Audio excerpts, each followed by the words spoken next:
Hi everyone, it's Liam here from Rating the Races. So I'm going to show you the races that I'm interested in, but I'm going to show you from the logged out view, not a signed in view, because obviously premium members pay for the ratings, so I can't be showing the ratings in videos too much. You do get, even as a free member, some basic stats. I know a few of our free members actually love those basic stats, and they do really well using them. So let's go through the races that I highlighted earlier on in the week and also talk about what I'm interested in now and has anything changed. So the first one we'll talk about is the Veterans Handicap at Newbury and ASO. Nothing's changed. I think he'll go really, really well. I think he'll go very close. In fact, I think he takes all the beating.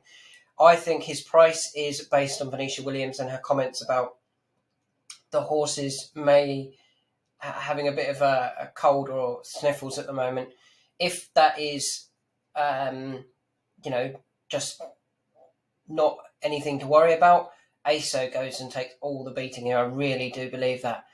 I think left-handed is the big thing for him. Venetia Williams said before he ran at Sandown that he needs to go left-handed really, but we're trying right-handed, and he pulled up. And then he went to Exeter, I think it was, and pulled up again, another right-handed course, which was a very strange decision considering you'd said previously wants to go left-handed and then ran a shocker and pulled up. But anyway, that meant he dropped in the handicap, and he's down £5 from when he last ran left-handed, when he wasn't beaten far on heavy going by Black Lion, who I believe went and won again after that and then ran okay in whatever race it was behind Snow Leopardess. No, it wasn't. It was in the Grand National trial, I think Black Lion ran. So I think the conditions are all in ASO's favour. Left-handed, back left-handed, gets the soft ground, dropped in the handicap, down to 142 is a really low mark for him. Yeah, he's 12, but he's taken on veterans, so he's taken on other old horses. It's not like he's taken on a progressive 6-year-old somewhere that could beat him. I think he takes all the beating, and I'm surprised at his price, to be honest. You can get 11-4, and I think that's quite big. Calta Rico is the one for the money, but I think ASO goes forward, makes the running, and might not even get past, and I'm really quite keen on ASO. It's all about the Venetia Williams yard health, really, for me. Moving on to the 220, the Mayor's Novice Hurdle, which I've highlighted previously, Get a Tonic. Still really like Get a Tonic. The only concern is the soft ground over 3 mile, having last time out been running over 2.5 and not quite gone to the 3 mile trip yet. But I don't think that'll be an issue.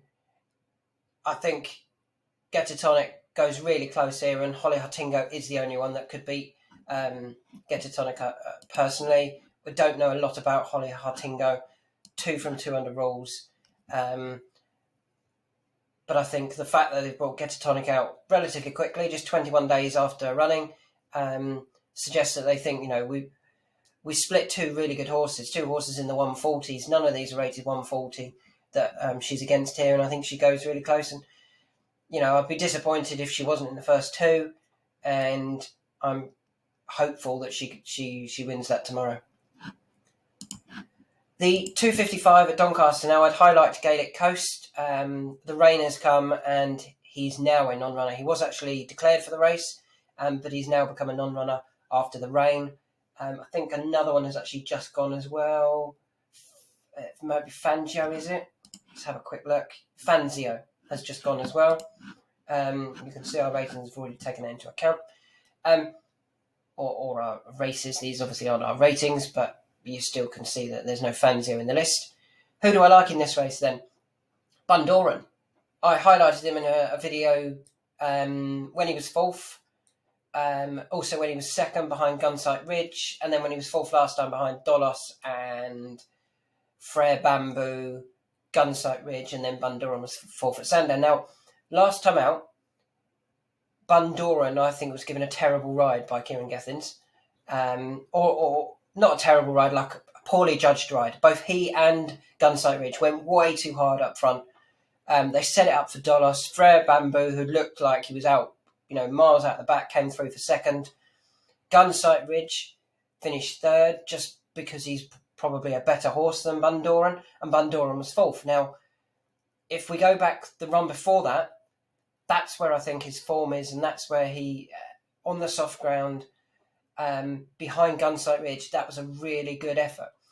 Ollie Murphy said after the race that he would have been really disappointed and surprised if Gunsight Ridge had not won, because Gunsight Ridge they really fancied the time before and had bumped into Long Press. Obviously, we know Long Press is quite a good horse now, or is a really good horse now. So Bundoran had a good chance last time, but was just given a poor ride, and the pair of them faded late on because of it. I mean, his handicap mark has dropped now to 131. When he finished second at Sandown, he went up £1 to 135, having finished second off 134, behind a horse that was really well handicapped. Well, he's now £3 lower than that. Are any of these against him really well handicapped? I don't think so. I don't think there's a ridiculously well handicapped or a progressive horse in the race like Gunsight Ridge. Although Bundoran's 11, I think he goes really well here. I think left-handed is fine, soft ground is fine. He is well handicapped, and he just went too hard last time out. If you took out his run last time out and just went on 2 runs ago, he would be a much shorter price than the 6s, 7s, 15 to 2. You know, he'd be up here somewhere, and that's where I think he deserves to be really. And just forgive him last time. They went like nutters out front, the front pair. So yeah, I'm really keen on Bundoran tomorrow. Moving on to the 3:15 at Kelso, I've obviously highlighted Severance at 16s. You can't get 16s anymore. He's even as short as 8s in places now. Brian Hughes is a very interesting jockey booking. Quite like that for this course. Yeah, I think he goes well. I think there's more progression in him possibly than Cormier, and I think some of the others, Bouvier is a really good horse and should go well. Favour I don't think is good enough to win this. Metier is up in the handicap and possibly up to near his limit. Severance, I think there's more to come over this trip. So I'm quite happy with Severance, and we've got a better price about him. The next horse I want to talk about is Cloth Cap. Now, I thought Cloth Cap would run in the Veterans. No, I didn't. I thought he'd run in the Premier Chase at Kelso. He didn't, or he isn't. He's going to run in the Grimthorpe.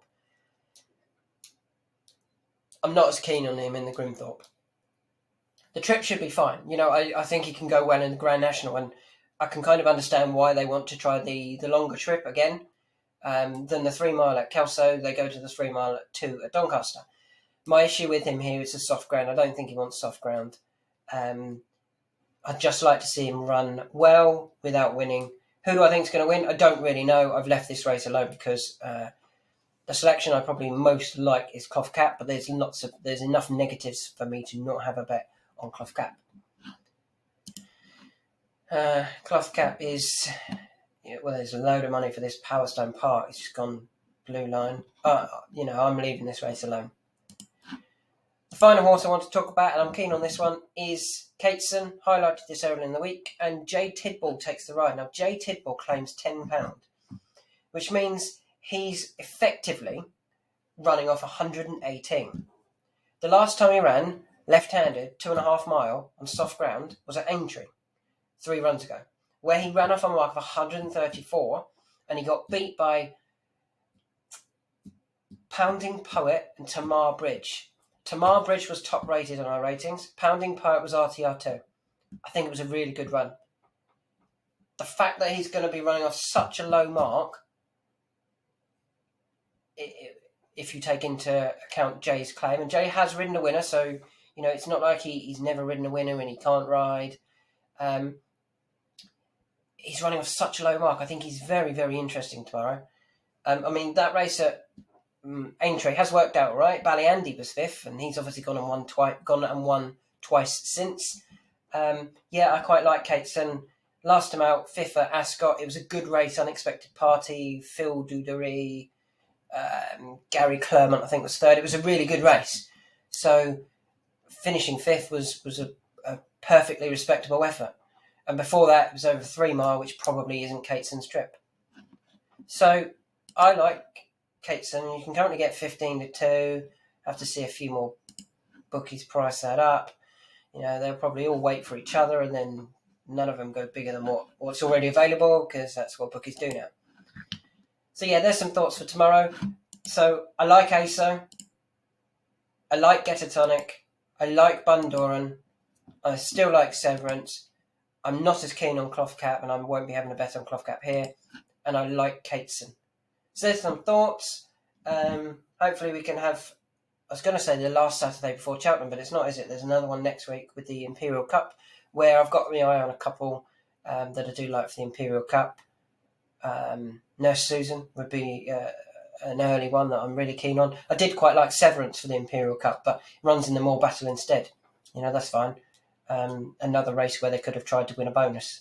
So looking forward to tomorrow, and then next Saturday, and then we're into Cheltenham, which is awesome. So thanks for listening. Have a great weekend, and let's hope we can have some winners.